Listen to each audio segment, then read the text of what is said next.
G'day, welcome back to the shed. My name's Chris. Welcome to Flat Tank Friday, even though it is Sunday. Sorry about that. Life's got busy again. Got a full-time job again. I had semi-retired, but I've gone back to work, so Flat Tank Friday might come out a bit sporadically, and maybe even come out on a Sunday, a bit like today. It's Grand Prix Day here in Australia, and it's a beautiful sunny day. It's about 30 degrees. So I've nipped out to the shed between races and just thought I'd give you a look at the Douglas engine. So I've got some photos of what I did. They were stills that I took last weekend. I had a friend here for the weekend and he helped me with the Douglas. So I didn't take a lot of video. I didn't actually take any. I just took some snaps as we went. So I'm going to do some talking and hope that the pictures match up. Got the engine out of the frame really easily and up onto the bench. It's not hard to get a Douglas engine out. There's only 4 bolts. And then besides awkwardly lifting the flywheel over the gear mechanism arm, the engine come out and onto the bench. It's the left-hand barrel that I didn't have a piston in. So barrel comes off. There's 2 bolts on the barrel and 2 bolts on the crankcase. So it's just a matter of loosening those off. Loosening off the ones on the barrel and then loosening off the ones on the crankcase. Just lets the crankcase spread and the barrel, off it comes. That was easy. Piston only goes on one way. The piston is offset on the conrod, so it has to go on the right way. Of course, 50-50 chance I'll put it on the wrong way to begin with. But it was only a matter of turning it around and putting the piston on the right way. That was easy. Made a gasket for the base of the barrel and slid the whole lot back over. And that was relatively simple. The barrel then is able to turn on the studs that hold the barrel down. I want to say about 1/4 inch of rotation left and right. Allows you to centre up the guides on to the valves the best you can. I'm not completely content with them. They're not perfectly in the middle, and the weirdo in me wants the valves to sit perfectly in the middle. I can't get that to happen. So I don't know whether it's the operator or whether it just doesn't do that. On the front I've got one perfect and one not perfect. So that annoys me a little. Anyway, barrel went back on and that was all good. So really it was a simple job. It wasn't rocket science.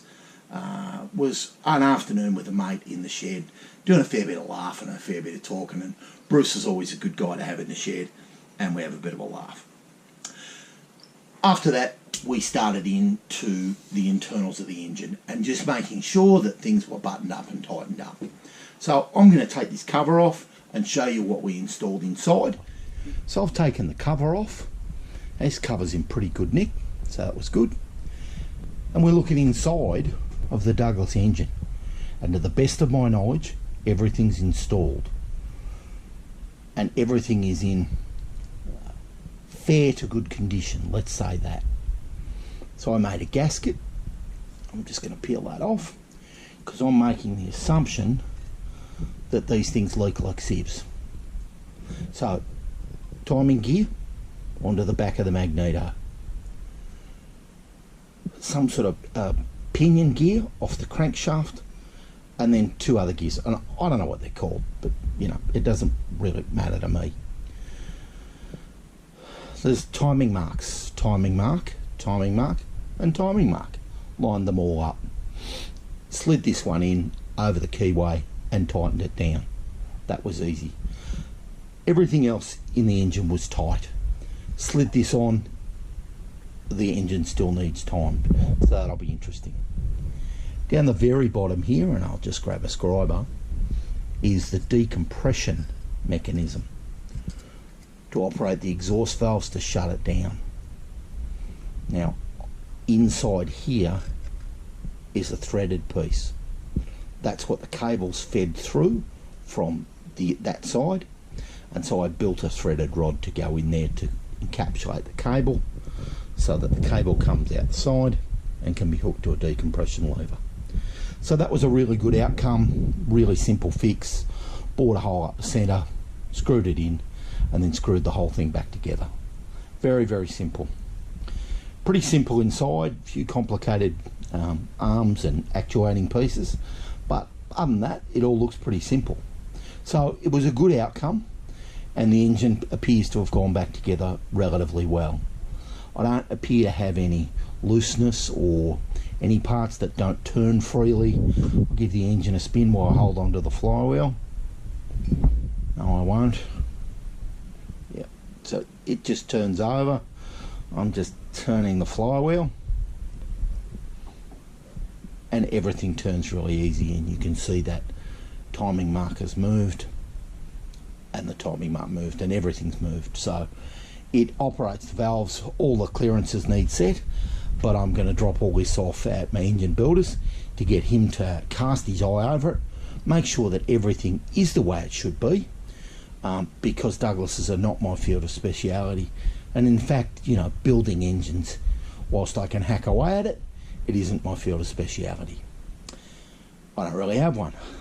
Other than that, really happy with it, really happy with the way it all went back together. Well, that's it. Again, another quick episode this week. Sorry to people who are hoping for more, but this is where I'm at. This is what old bikes are like. It isn't a quick process for me. I don't need it to happen overnight. I did think this would happen a lot quicker than it has. But now that I'm back at full-time work and a new job and a new career, it'll need to take a little bit of a backward step for a while. I'm going to try and drop this off to my engine builder in the next week or so, and then I'm hoping to get it back in a week and make sure that everything's alright. Then it can go back in the bike, get it timed, and then throw some fuel and oil in it. And I wouldn't mind trying to have it turn over. We'll see. I've got to get a belt, and I've still got to sort out a decompression lever and an advance and retard lever. I actually haven't done anything about the advance and retard, so I'm not even sure about what that looks like or how it works. Hey, listen, that's Flat Tank Friday for another week. I'm sorry it's on a Sunday, but that's how it is. It's really warm sitting here in the shed, so I'm going to bail back inside. Enjoy your week, and I hope you've had a great weekend. Cheers. Bye for now.